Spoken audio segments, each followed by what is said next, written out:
I got stuff for you. Holy moly. I need to get some snakes and release them around my house. But they love eating people. They love eating kids. These guys are the scientists of the supernatural, lecturers leaving lessons for inquiring laymen. They are applying the scientific method to a world that baffles science. They are the cryptids of the corn. Every day that you open your mouth, I know, right? I'm more convinced that you're abducted by aliens. No. And it just stood up. I mean, it just like kept going and going. And she goes, what the? These are idiots. I was laughing reading this because I already knew how you would feel. Idiot. What part of the story fits your balloon? Well, This isn't a UFO. But who else has big black wings and red eyes? Batman. Well, Mothman. Oh, yeah, Mothman. Well, everyone, I think we know exactly what it is. So say it all with me. It was the sandhill crane. Would you try it? No. You wouldn't eat it? No. Why? Because they're probably toxic. There'd be a lot of poop in my pants. I've seen a 6-foot alligator go swinging through the air and slam into a tree.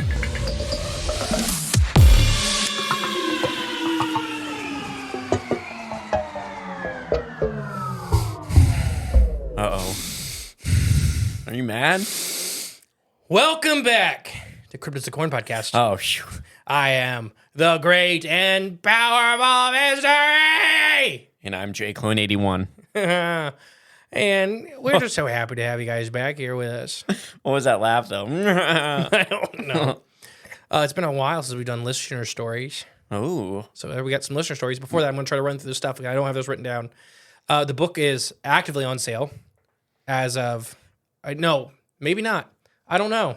The book comes out November 25th. You can get it at cryptidsthecorn.com. The book being Living UFOs, The Ocean Above Our Heads, a study of atmospheric biology by Justin England, a.k.a. Mr. E. By Mr. E.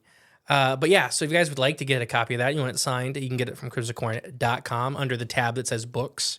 Because, hint, there are more books coming. Several different types of books, as a matter of fact. Ooh. But yeah, if you guys want to get that, go right ahead. We appreciate it greatly. Let's see what else. Crypticon. I cannot remember the date of these things. So if it's this weekend, we're super excited to see you guys. Remember to let us know. Send us a message on Facebook or Instagram. We'll try to keep everybody updated. We do hangouts on Friday and Saturday night. And if it was last weekend? We had so much fun with you guys. Thank you guys for turning out and having a ball. Crypticon's always a fun one with us because we get to hang out with you guys a ton. I'm sure our review episode will be coming out next week or the week after. Sometime. Sometime soon. We're actually pretty far pre-recorded. Yeah. Because we have weeks we're taking off here upcoming soon-ish. Mm-hmm.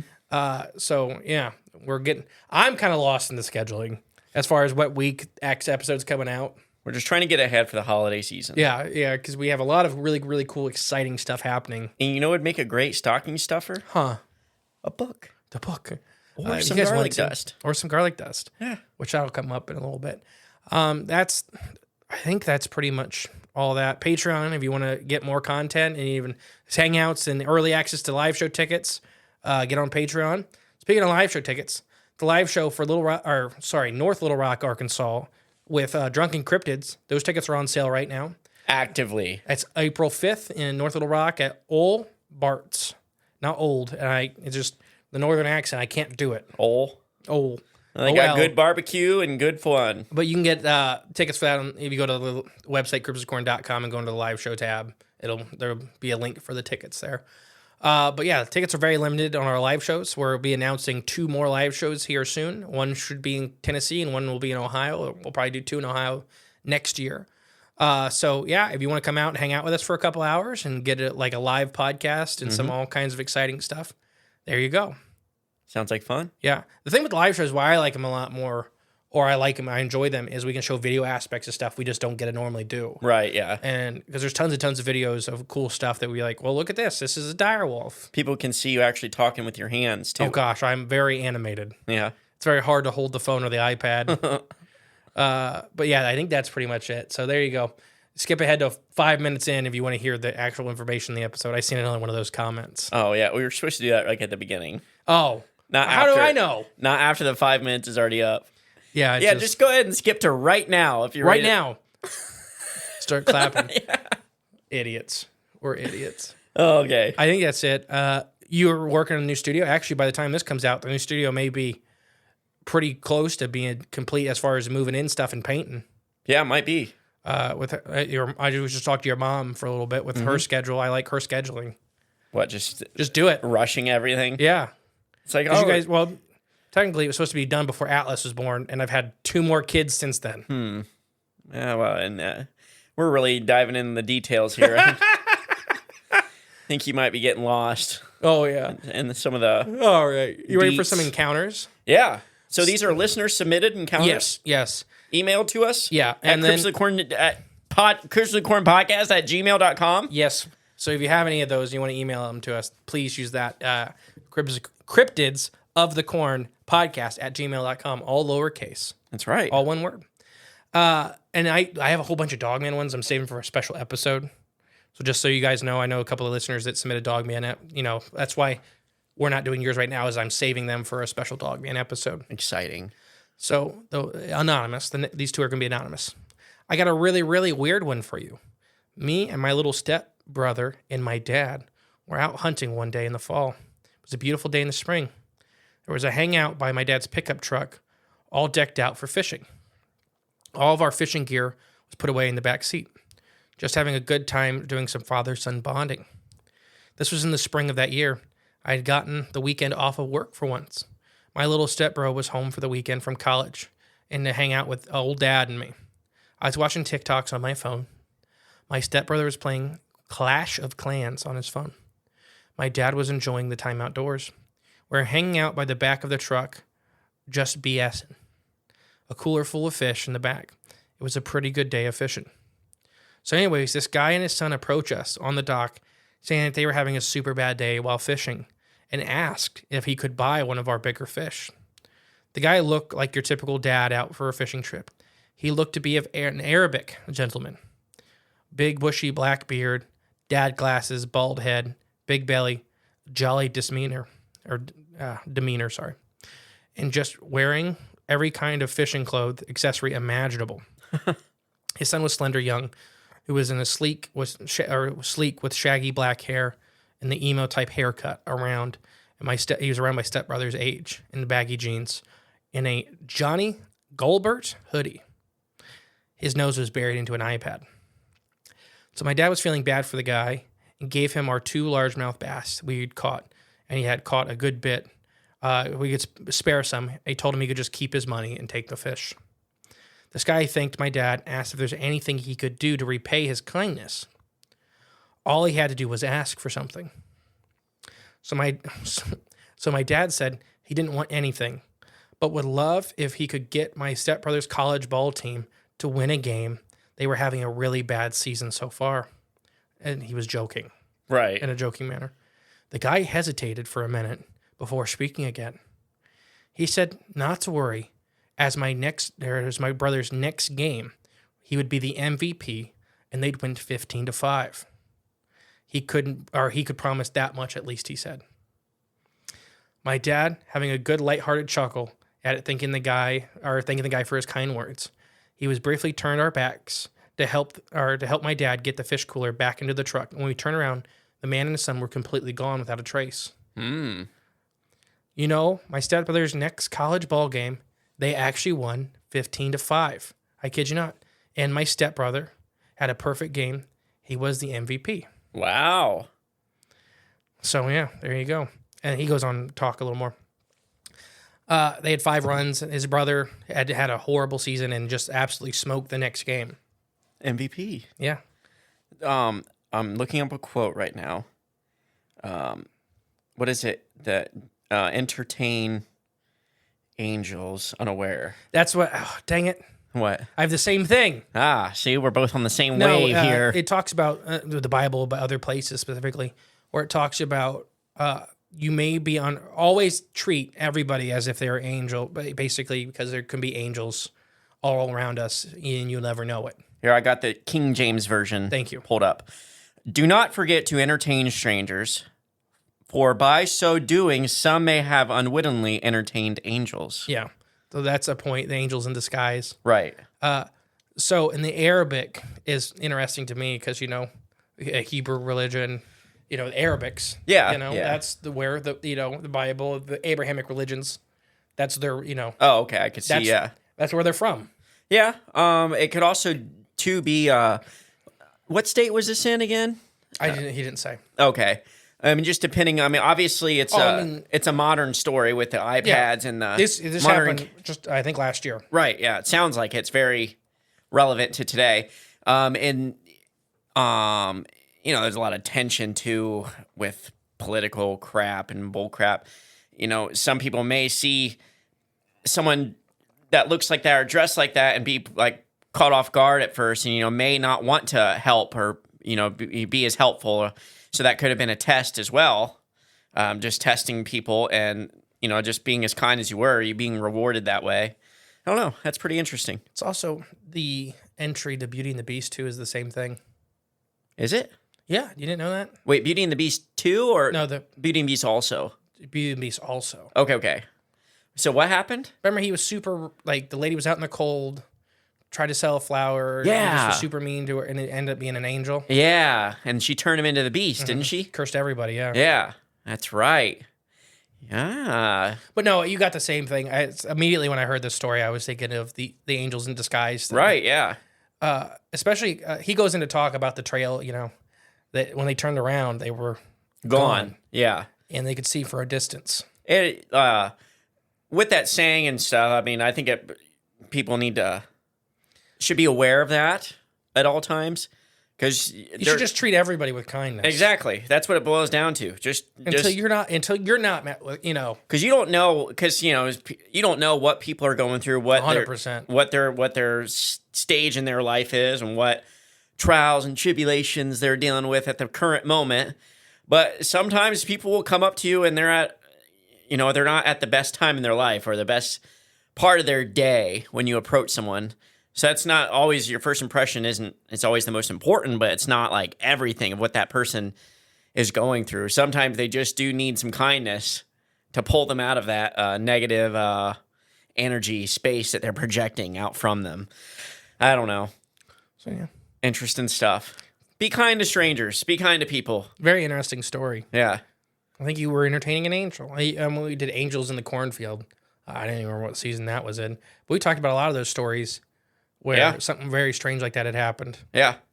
Oh, very good story. Thank you, Anonymous, for sharing that with us. Yeah. Enjoyed that. Another Anonymous, which I have their names. I just asked to remain anonymous. Right, yeah.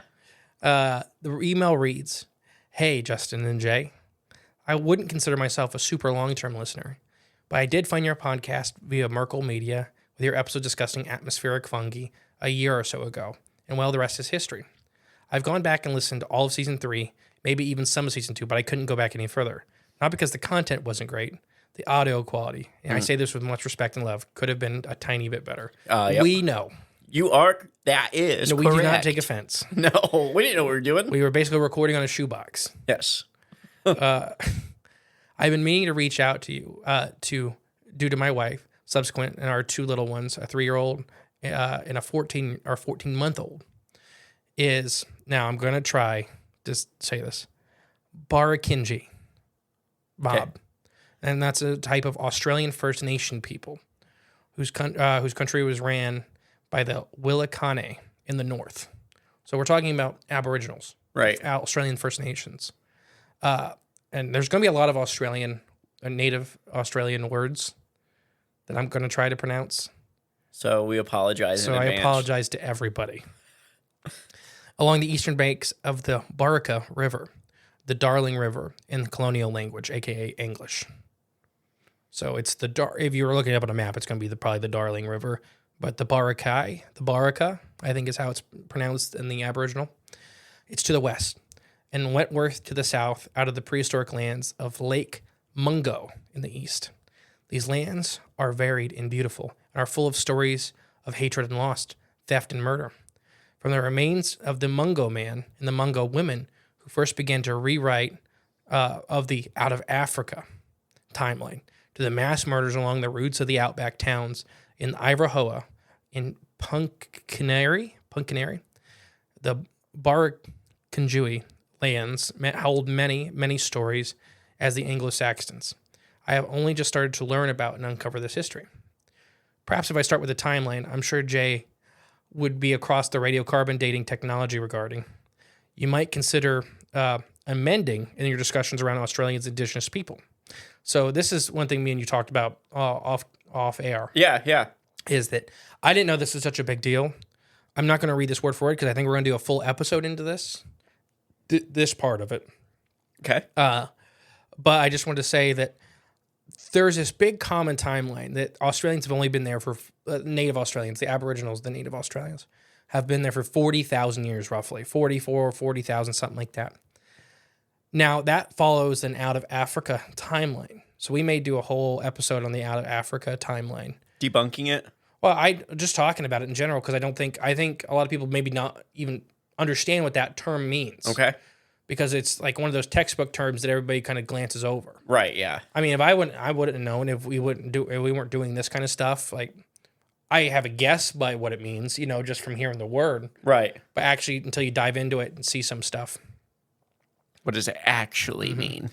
So there are several. Basically, he goes into saying there are several major sites that are able to be proven that they date back to around 60 to 70,000 years. So that's a big difference right there. Yeah, it's obvious, already doubled.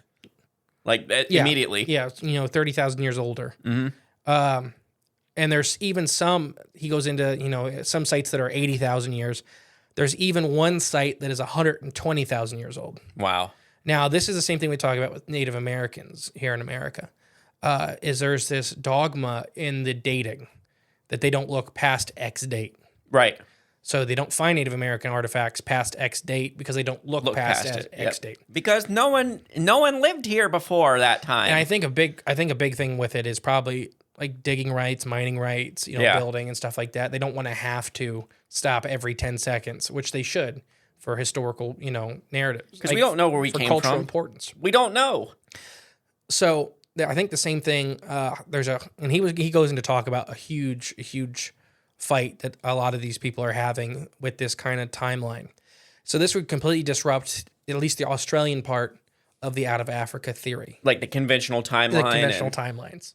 And there's some genetic profiles that are dealing with the Australians versus the out of Africa theory. They do not make a lot of sense. Mm-hmm. Just because I don't know if it's systemic racism in anthropology, which I just heard your favorite guy, Tyson, Neil deGrasse.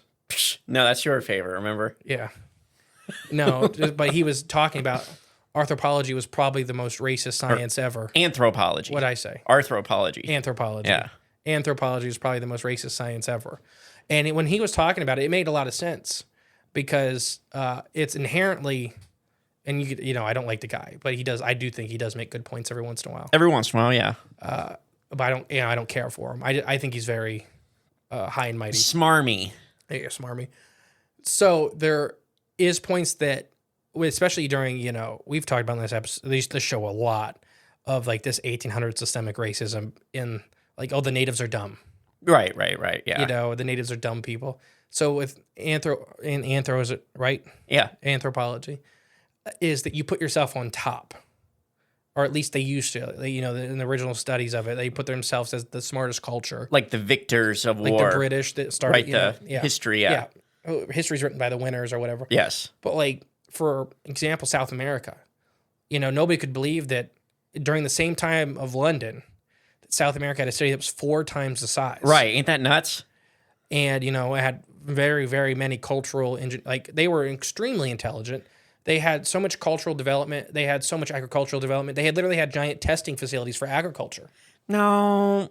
Oh, the gosh. seeds. The seeds. Seeds, that Flint Dibble. That's my Flint Dibble impression. So I think I never knew about the same thing with the native Australians. Okay. So this, like I said, this is fully episode worthy. 100%, we could really dive into this. Basically boiling it down, their history is probably a lot older than what modern academia claims. Yeah.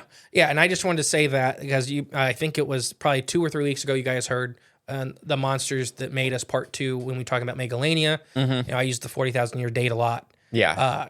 So now looking into this, I know that's probably not correct, but didn't know it at the time. Right, but we're here to get things right. Yeah, so what thank you. matters at the end is the truth. Yeah, so it's very interesting, and like I said, we'll probably do a full episode on it, somewhere, shape or form, because it's definitely worthy of it.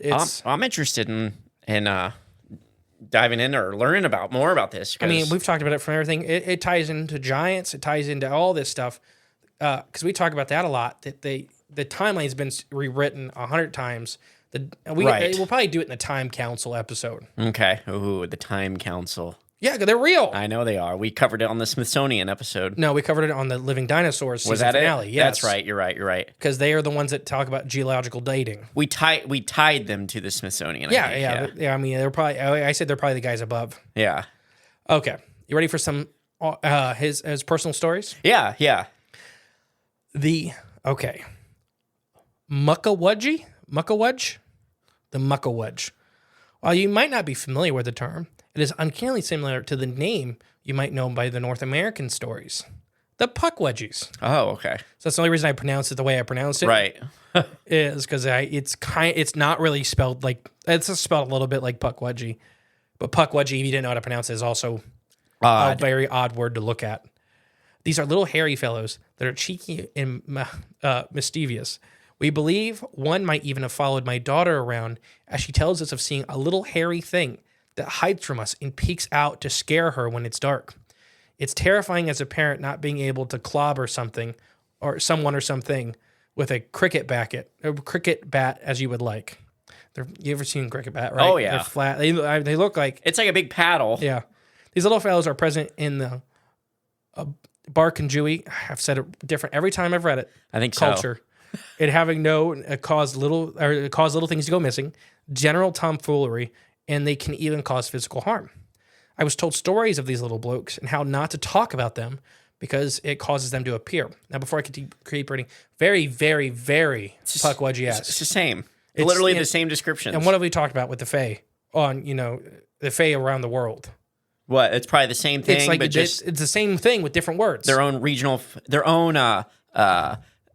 what's the word? Just their own names for things. Yeah, but I was thinking more, each area has its own kind of phenotype. Cultural influence. Cultural dimorphism. My wife's auntie was notorious for scaring the poop out of everyone and everything. She told me a story from her nephew, who now he didn't believe strongly enough, and the little guys got him to teach him a lesson. Yep, typical story, scared the fresh meat, especially because he was white as vanilla cream. Well, a few days later, I was out for the first time meeting my wife's cousin. I asked him straight up. Clear as day, I remember his expression darkening. Seriousness fell all over his face. He fishes out another beer, passes me one, and cracks open another one for himself. Are you sure you want to hear about this? Was the look he was giving me. He began. He explained to me how after a big night of cans, which if you knew him, he would make Justin's drinking look like a teenager with his first 5-pack. I had crushing out of his swag. Staying up near the Mulledy Lakes. He thought he was probably shouldn't sleep outside because there were reports of these little fellows being up to no good with severely several pickled states. So basically, when you're drunk out there, they'll come and get you. Okay. Plus, his general disagree, he crashed out. Later that night, though, he woke up feeling something tugging on his legs. Not great. If you wake up drunk and there's something tugging on your legs. It's like that little raccoon that was under your chair that one time, tugging on your leg. So pulling him out of his swag. Okay, never mind. That's a bit more. Which I think is a tent. A swag? Yeah. From what I looked up, I think it's a tent or a sleeping bag. Okay. Okay, so now at this point, Indigenous Australians love to tell ghost stories. It ties back to their long history of spoken oral traditions, especially talking about their ancestors, and practically love scaring the poop out of white boys, especially skeptics like he used to be. So Nigel continues, describing being pulled out of his swag as he kicks and swears like a pirate, fighting the buggers off. His legs are all scratched up. He isn't getting back to sleep, so he rolls up in the swag, chucks it in the ute, and goes to find somewhere else to crash for the night. So he's out of there. At this point, nodding along, entertaining by his story, thinking, I'm not scared as easily. Until he pulls up his jeans, showing his legs. Seeing a few days ago, before he could tell it looked like the marks of a small child's nails running down his lower parts of his legs, scratching him all up. So his legs were covered in just tiny scratches, like a kid had done it. Yeah, that's crazy. It's Australia, so yeah. Could be anything. I believe they're there. It could be anything, really. And then, okay, you ready for a Min story? Oh, wait, was that it? Yeah.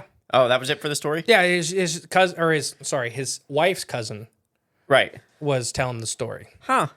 So he actually got pulled out. Yeah. And that didn't freak him out enough to... I would have freaked me out. I mean, I guess he got up and left, but still. He didn't... he was also hammered before he went True. to bed. I guess so, yeah. You could probably only drive so far. Yeah, I guess you only get freaked out so much when you're that hammered, too. Like, stop touching me. You ever woke up with, like, scratches on you? Yeah, all the time. Yeah. Wonder if... But I've also woke up from me scratching myself. Well, there's that, too, yeah. Now, I remember my brother one time had 3 big scratches on his back when in the morning, like at night, and when he woke up in the morning, in a point where he didn't obviously do it himself. It's just weird. I also fell down the stairs the other night. Yeah. All of them. And then I woke up and I couldn't figure out why my hip hurt so bad. Yeah, I wonder. And then I found a hole in the stairwell. Oh, nice. From where my knee had gone through. I kind of wish I had been here for that. And then my wife asked if I dropped my phone down the stairs. That was me. That's the sound of a tool shed falling down the stairs. It was. All right. Last story for today's episode. And he has more here, and I'm saving him for other projects. Okay. The Min, which we're going to do a full episode on. And this is Australia too, right? Yes. Okay. Queensland. Is this the same person? Yes. Okay. And he sent tons, and he's going to get more from his native Australian family. Oh, okay. I'm saving the rest for others. Okay. The Min are traditionally been set up around outback Queensland as their home range to speak of. The mysterious lights appear at night, seeming to follow unwitting travelers along in the dark. Desolate highways of the Australian night. They are all over, though. Unlike the booger lights of the U.S., these lights are rarely interact, often hanging a long way away. If you speed up, they speed up. If you slow down, they slow down. Some scientists believe that they have been found to appear during certain climate conditions, and there is a specific amount of atmospheric moisture near the ground which causes something of a magnifying effect, which apparently can cause light to bounce over the horizon. So you're actually seeing the reflection of more distant lights that look like they're following you, but just because you're moving relative to a fixed light position on the horizon, or some physical-based gump. While it doesn't explain the staunch skeptics who openly mock his in-laws about their hokey superstitions and belief, he's right. Okay, he uses some colorful language.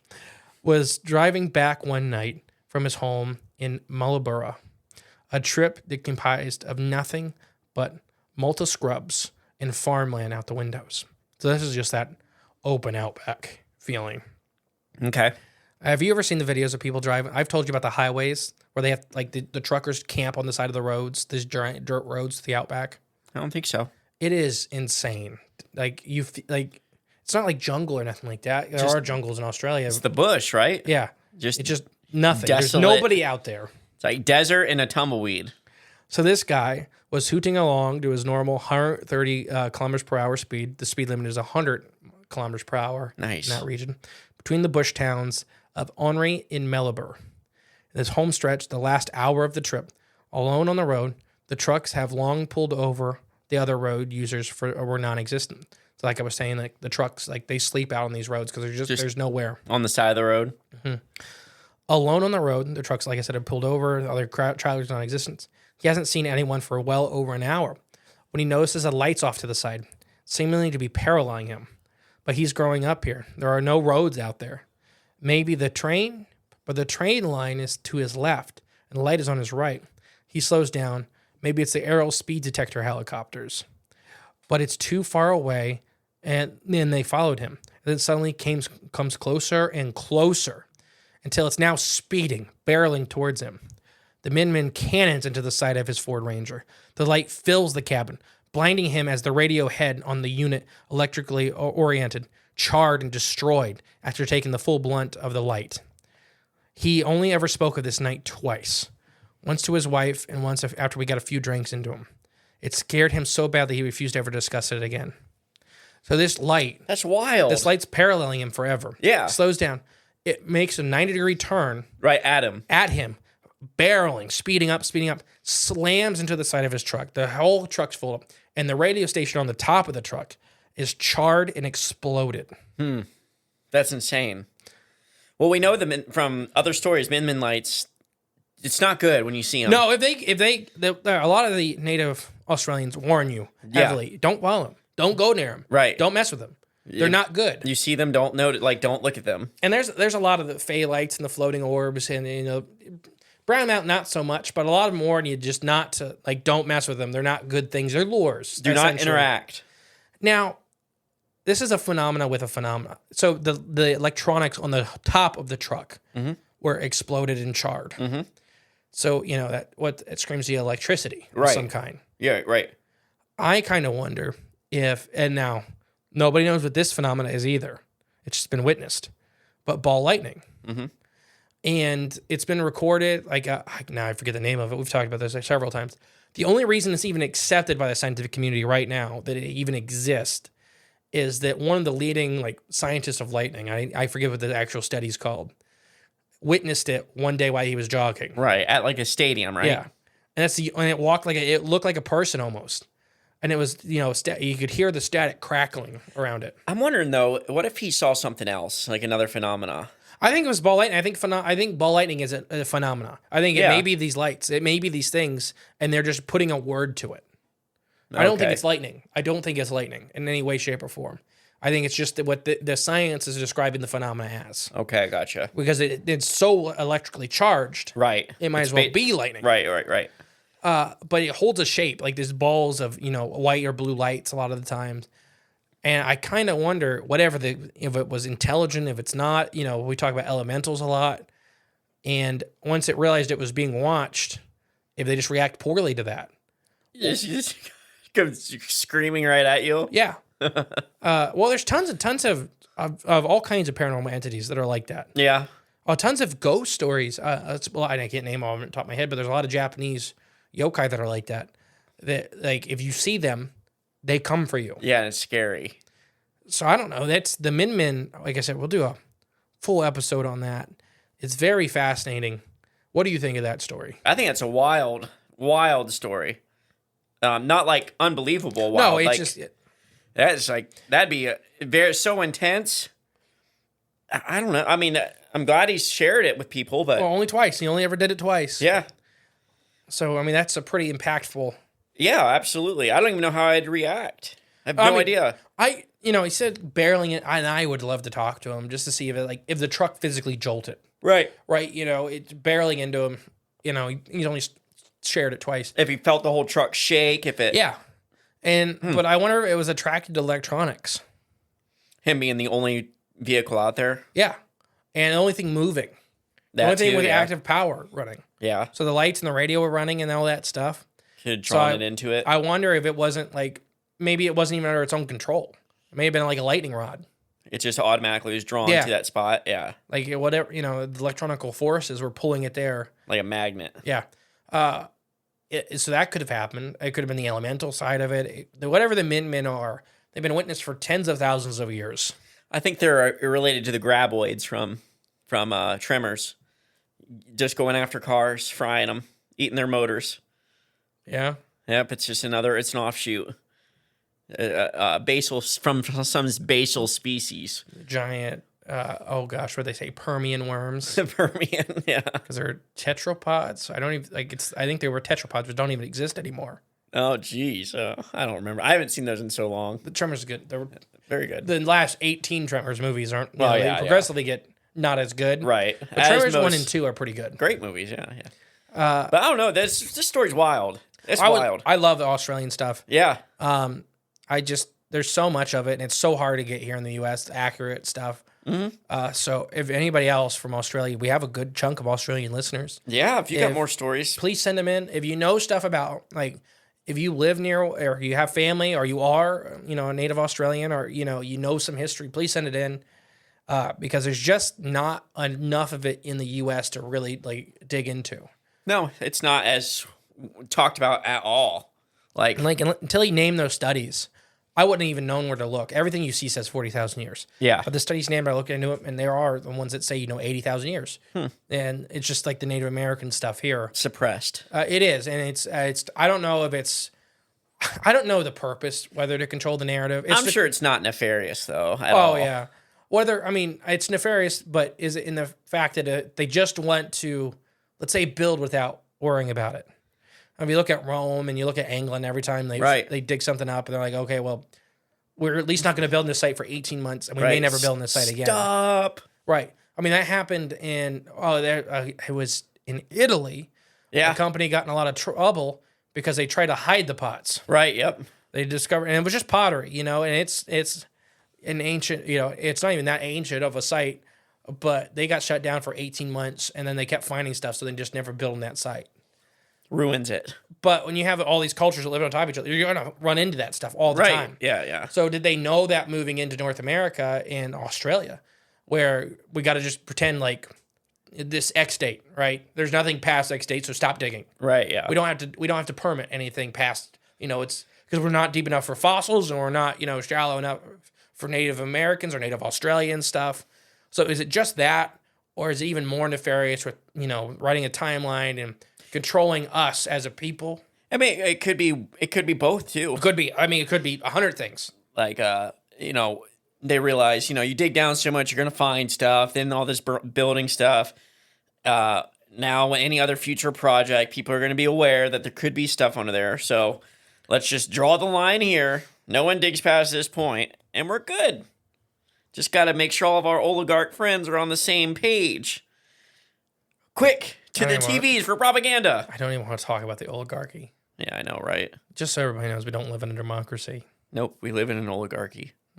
Was it Stanford University that proved that? Or Cornell. It's one of the big ones. Yeah. That proved that we live in an oligarchy. It had been stolen about 50 years ago. I think further back than that. Well, I think that's what they proved is... Oh, yeah. They whatever that university was, could show the switch. Yeah. But yeah, I mean, please, guys, if you have more encounters you want to share, all that, we appreciate it. I love doing them. We have a backlog of them, so we should have a couple more episodes of this kind of stuff coming out. But anything else to add? No, this is awesome. Thanks for sharing. Thank you, guys. Anonymous, thank you, both of you. Yeah, I have been the great and powerful Mr. E, and I've been JClone81, and we'll catch you next week, guys. Bye. Hey guys, thank you for listening to Cryptids the Corn podcast. Remember, the best way to support the show is share it with a friend. But if you are craving more of the J clones and more from Mr. E, there's always extra content on Patreon and our paid member space on cryptidsofthecorn.com. We'll catch you next time with more exciting, fun, and informative information. Bye.